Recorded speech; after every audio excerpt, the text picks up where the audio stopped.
ஓம் சாந்தி. அவ்யக்த முரளி 9/2/1975 இரண்டாவது பகுதி. அவ்யக்த பாப்தாதா மதுபன். அபகாரத்தை உபகாரமாக மாற்றம் செய்யுங்கள். யாராவது தன்னுடைய சமஸ்காரம் அல்லது சுபாவத்தின் காரணமாக உங்கள் எதிரில் பரீட்சையின் ரூபத்தில் வராங்க. ஆனால் நீங்கள் ஒரு நொடியில் தன்னுடைய உயர்ந்த சமஸ்காரம் ஒருவரினுடைய நினைவின் மூலமாக அந்த மாதிரியான ஆத்மாவுக்காகவும் இரக்க மனதினுடைய சமஸ்காரம் மற்றும் சுபாவத்தை தாரணை செய்யுங்க. இதுதான் உபகாரம் செய்வது.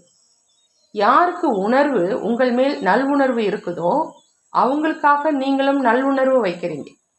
உபகாரம் செய்கிறவங்க மேல் உபகாரம் செய்கிறீங்க என்ற இது ஒன்றும் பெரிய விஷயம் கிடையாது.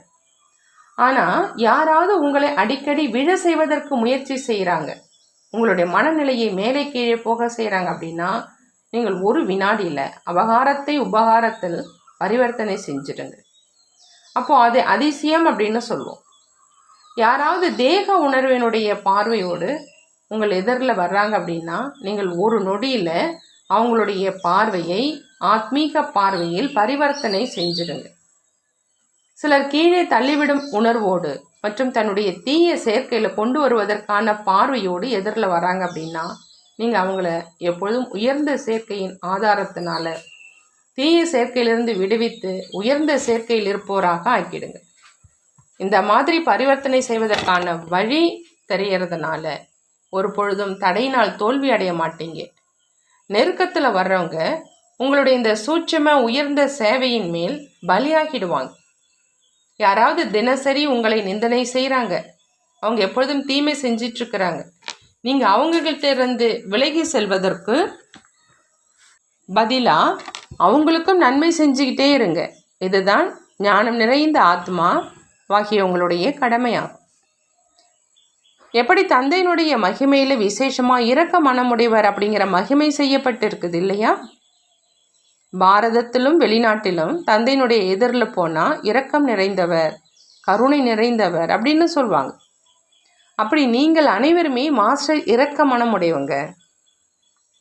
அந்த மாதிரி இரக்க மனமுடையவராகி அனைவருக்கும் உபகாரம் செய்யுங்க.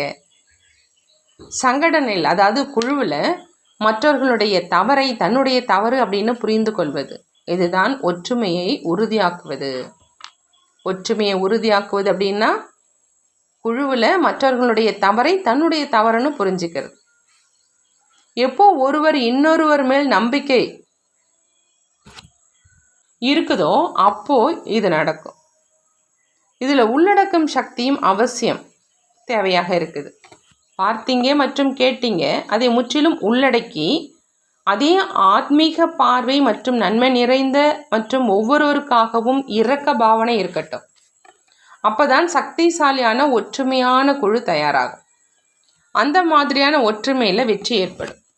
இப்போ நீங்கள் வெற்றியை வரவழைக்கிறீங்க, ஆனால் பின்பு உங்கள் எதிரில் வெற்றி அதுவே தலைவணங்கும்.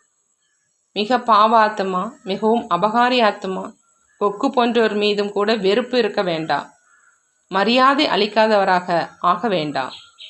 ஆனால் உலகத்துக்கு நன்மை செய்பவர் அப்படிங்கிற நிலையில் நிலைத்திருந்து இரக்கமனமுடையவராகி கருணையினுடைய பாவனை வைத்து கொண்டே சேவையினுடைய சம்பந்தம் அப்படின்னு புரிந்து சேவை செய்யுங்க. இவ்வளோ நம்பிக்கை இழந்தவர்களுக்கு சேவை செஞ்சீங்க அப்படின்னா அந்தளவே உயர்ந்த பரிசுக்கான அதிகாரி ஆவீங்க. மேலும் பெயர் புகழ் பெற்று உலகத்துக்கு நன்மை செய்பவர் அப்படின்னு பாராட்டப்படுவீங்க. அமைதியை ஸ்தாபனை செய்பவர்ங்கிற பரிசு கிடைக்கும். யோகி வாழ்க்கையினுடைய உயர்ந்த லட்சியத்தை பிராப்தி செய்யக்கூடிய ஆத்மா இகழ்ச்சியை புகழ்ச்சியில், நிந்தனையை பாராட்டுதலில், எட்டி உதைப்பதை மரியாதையில், அவமானத்தை சுய அபிமானத்தில், அபகாரத்தை உபகாரத்தில் மாற்றம் செய்து தந்தைக்கு சமமான எப்பொழுதும் வெற்றி அடையும் அஷ்டரத்னங்கள் பக்தர்களுடைய இஷ்டமானவர்களாகி விடுகிறார்கள். பாபா இன்று வரதானம் கொடுக்குறாங்க. பாக்கியத்தை உருவாக்கும் தந்தை மூலம் கிடைத்திருக்கும் பாக்கியத்தை அனைவருக்கும் கொடுக்கக்கூடிய மற்றும் அதிகரிக்கக்கூடிய அதிர்ஷ்டம் நிறைந்தவர் ஆகுக. அதிர்ஷ்டம் நிறைந்தவராக ஆகணும் அப்படின்னு சொன்னாக்கா பாக்கியத்தை உருவாக்கக்கூடிய தந்தை மூலமாக கிடைச்சிருக்கக்கூடிய அந்த பாக்கியத்தை எல்லாருக்கும் கொடுக்கணும் மற்றும் அதிகரிக்கணும். அவங்க தான் அதிர்ஷ்டம் நிறைந்த ஆத்மாவாக ஆக்க முடியும்னு சொல்கிறாங்க பாபா. பாபா விளக்கம் கொடுக்குறாங்க. பாக்கியத்தை உருவாக்கும் தந்தை என்னை தன்னுடைய குழந்தையாக ஆக்கிவிட்டார் அப்படிங்கிற இதுதான் அனைத்தையும் விட மிகப்பெரிய அதிர்ஷ்டம். பகவானுடைய ஒரு நொடியினுடைய பார்வை என்மேல் பட்டு விட்டுட்டோம் அப்படின்னு உலகத்தில் இருக்கிறவங்க துடிக்கிறாங்க. நீங்கள் எப்பொழுதும் கண்களிலேயே அடங்கியிருக்கீங்க. இதைத்தான் அதிர்ஷ்டம் நிறைந்தவர் அப்படின்னு சொல்கிறது. பாக்கியமானது உங்களுடைய ஆஸ்தி. முழு கல்பத்தில் அந்த மாதிரியான பாக்கியம் இப்போதான் கிடைச்சிருக்கு.